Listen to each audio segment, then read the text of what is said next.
I'm Brittany. I'll be your occupational therapist today. How are you? I'm good. How are you? Good, thanks. So before we go over the ergonomic workplace checklist that we did earlier at your workstation, I just want to do a couple tests on you just to make sure that you don't feel any pain or tingling in your fingers just because you do type a lot during your days. So is that okay with you? Yes. Perfect. So we're going to do the phalanx test first. This is just a test for carpal tunnel. Yep, you're just going to hold your hands out like this and place the backs of your hands together in a prayer position. Yep, so you hold that for about 30 seconds, and this is just a test for carpal tunnel, like I said, and if you do have carpal tunnel, you'll be feeling numbness or tingling in your thumb, second finger, third finger, and the radial side of your pinky finger. So do you feel any pain right now? No. No. All right, perfect. So then that's a negative test. That's good. Good. Mm-hmm. The second test I'm going to do is a sensation test with you. It's just to make sure that your fingers can feel the sensation that I'm implementing on them. So you can do this with your eyes open first, just so I can show you what the feeling is going to feel like. So this is going to be the sharp side, yep, and this is going to be the dull side. Right. Okay, so when I ask you, I'm just going to, when I touch you, you're going to just say either sharp or dull. Right. Okay? Mm-hmm. All right, so if you can just close your eyes for me. Good. Sharp. Dull. Sharp. Dull. Sharp. Sharp. Good. And now we're going to do the other hand. Sharp. Dull. Sharp. Sharp. Sharp. Sharp. Dull. Good. Dull. Perfect. Awesome. Thank you so much. So now we're going to just go over the ergonomic workplace checklist. And I really didn't have any concerns with your workstation, with the first couple of things of your workstation layout. All items were within reach, your legroom was clear, and there was no stress to reach for equipment, which was good. I did notice, and what you did tell me, is that you don't use two hands when you pick up heavy material, which is something of a concern only because we don't want to put strain on just one of the hands. We want to be picking it up with both, because that's how you do heavy lifting. You usually use both hands, and like I said, you don't want to strain just one of the arms and not the other. So when you are picking up files, even just something like this, you want to make sure that you do pick it up with both hands. That way, you're not straining just one of your arms. Right. That makes sense. Perfect. So your chair adjustment, I did have a couple of concerns. So you actually sat with your feet almost up on your back of your chair legs. So we don't actually want to do that just because it will put strain on your hips and your knees.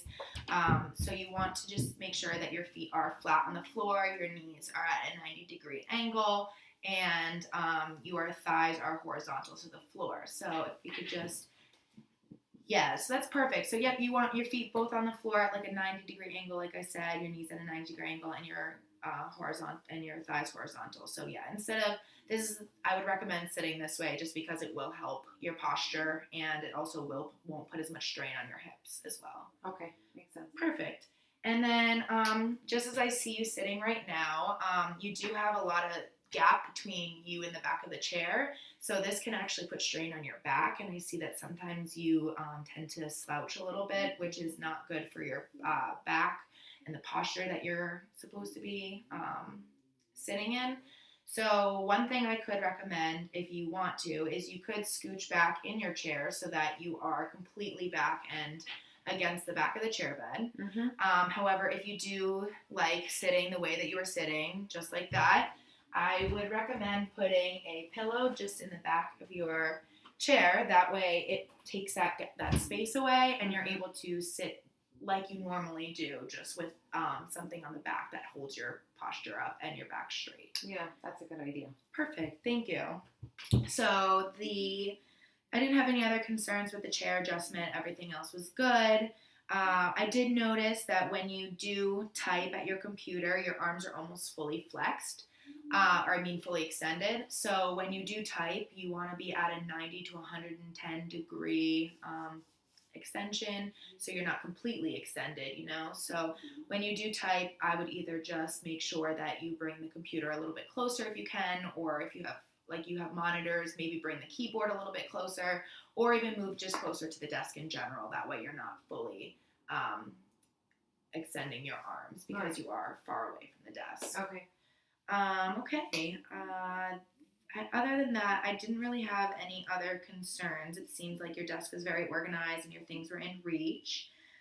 The only thing I did have a concern about with your computer station, other than the angle, was the fact that you use a telephone and not a headset. So when you are getting calls, sometimes you can, strain one side of your neck if you're on the phone too long and you tend to go like this. So it does put strain on whatever side that you lean on, that side of your neck. So you want to make sure that you're kind of sitting in a straight position. Your neck isn't like super bent or cocked to one side. So a recommendation would be a headset if possible, or even putting the phone on speaker and closing your door. I can do that. That could help. Yeah. Perfect. So I didn't have any concerns with excessive force or vibration with you.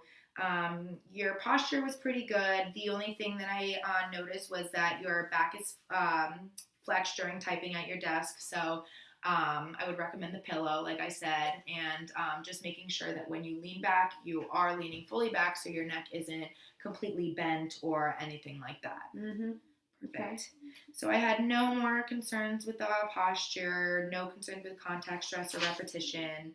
And the only thing I did actually have with repetition is that you are performing intensive keying for more than 4 hours per day. So one of my recommendations would just be to take short breaks, take walks, anything that you can do to just get away from the typing just for a little bit, because you are doing it for most of the day. And your environment seems good, which is great. So one of the things that I can actually give to you during your breaks when you are typing are median nerve glides. So these are just to make sure that it releases the compression from your median nerve. And a lot of the times when you're typing, you do get that compression in that median nerve area, and you start to feel tired or numbness or tingling in your fingers. So you could do this while your short breaks occur, and it would be really beneficial for you to get away from the typing and also do these exercises. Okay. So the exercises are here, yep, up to your hand, yep. You're going to go back, and then you're going to turn your palm towards you and then pull your thumb down. Perfect. So let's do it one more time. So it's here, here, back, palm towards you, and then pull down. Perfect. Good. So I'm going to give these to you just for you to keep with you. That way you can do them when you do your breaks, as I recommended. That way it gets you away from your typing, and you can relieve some of that nerve pressure from that median nerve. And other than that, I think you're doing great. And if you use that pillow, I think it'll be really helpful. Do you see yourself using that pillow? Yeah, and I also see myself sitting back for sure. Good. Sure. All right, perfect. So one or the other, it'll both do great things, and it'll help your posture, and you maybe won't feel as, tired or slouched when you're typing as well. Right. Great. So any other questions for me or anything else I can help you with? No, this was really helpful. Thank you very much. Great. No problem. Thank you so much. All right. Thank you. Bye. Bye-bye.